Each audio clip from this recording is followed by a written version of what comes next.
In case we didn't already know it, recent sales data confirmed it. Australians have RAV4 fever. In July 2020, sales of Toyota's medium SUV were up 78% year on year, allowing it to claim the throne as the country's highest selling car for the first time.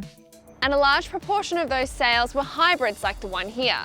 In fact, waiting lists for these things have blown out by up to 10 months. But for those who've never driven one, the overwhelming question is probably, what's all the fuss about? And at risk of sounding controversial, is Australia's best-selling non-ute vehicle a little overrated? Let's find out. In all-wheel drive hybrid cruiser form, this is the second most expensive RAV4 you can buy. It's the top spec hybrid RAV4 available, priced from $46,290 plus on-road costs. For comparison's sake, it's only a few $100s more than a top spec Subaru Forester hybrid, and about the same price as a mid-spec petrol-powered Mazda CX-5. Other competitors include the base-spec Mitsubishi Outlander plug-in hybrid, the top-spec Kia Sportage, and the top-spec petrol-powered Nissan X-Trail. They're all around the same price point. For those unfamiliar with Toyota's closed hybrid systems, they require no external charging, and the electric motor and petrol engine work in tandem to power the car. Under the bonnet of the RAV4 Hybrid is a 2.5-litre, 4-cylinder petrol engine and an 88 kilowatt electric motor paired to a continuously variable automatic transmission. That kind of means you get the best of both worlds. Great fuel economy without any fussiness of external charging, plus the backup of petrol power when you need it. And of course, it's incredibly quiet and smooth to start and once you get going.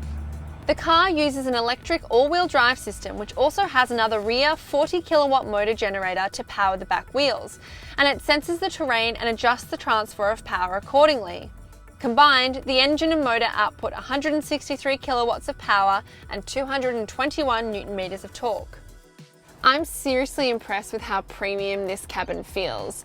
The finishes are really thoughtful. There are leather touches throughout, including on the dash, lots of handy little storage pockets, and they've even made an effort to make the wireless phone charger look attractive, something even premium brands can't manage usually.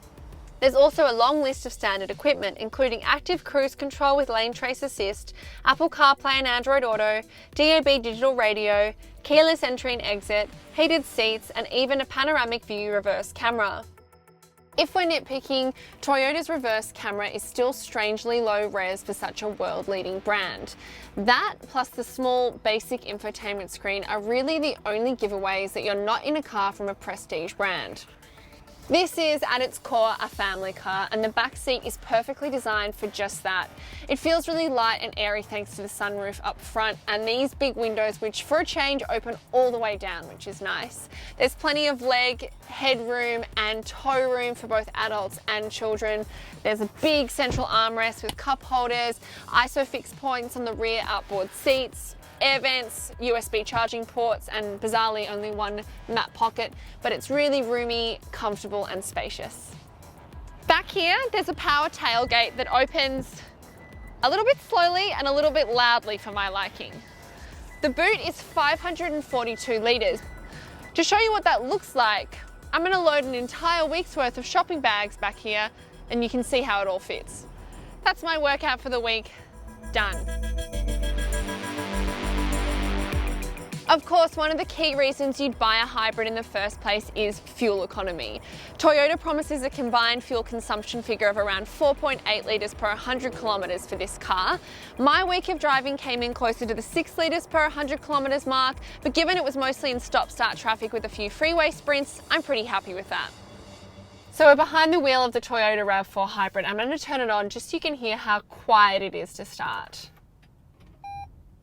In fact, you'd barely notice it's even on unless it said ready on the instrument cluster screen, which tells you it's good to go. So we'll hit the road. The electronic parking brake automatically disengages once you put it in drive and engages once you put it in park, which is super helpful. Behind the wheel, you'll barely notice the shift from petrol to electric power and back again.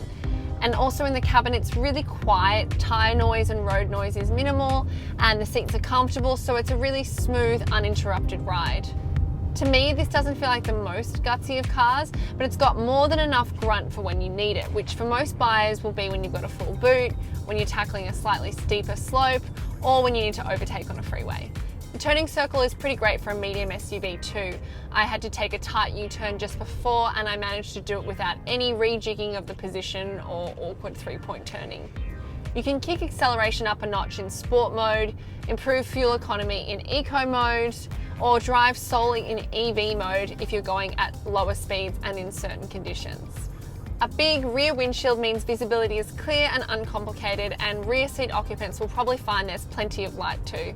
My only complaint is that I wish the digital speedometer was a little bit bigger and easier to see, given there's no head-up display, which is somewhat uncharacteristic of a Toyota car in this spec, but also there's no speed limiter, so it can be kind of hard to keep tabs on how fast you're going.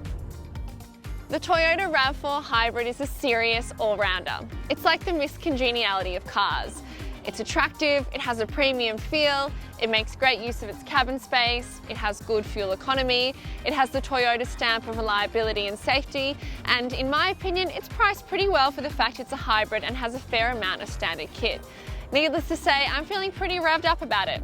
Maybe all that hype was justified after all. Thanks so much for watching. For the full written review, head to caradvice.com.au. And if you like this video and you want to see more, make sure you subscribe to our YouTube channel and hit the bell icon so you're notified every time a new video goes live. And as always, make sure you hit us up in the comments section below.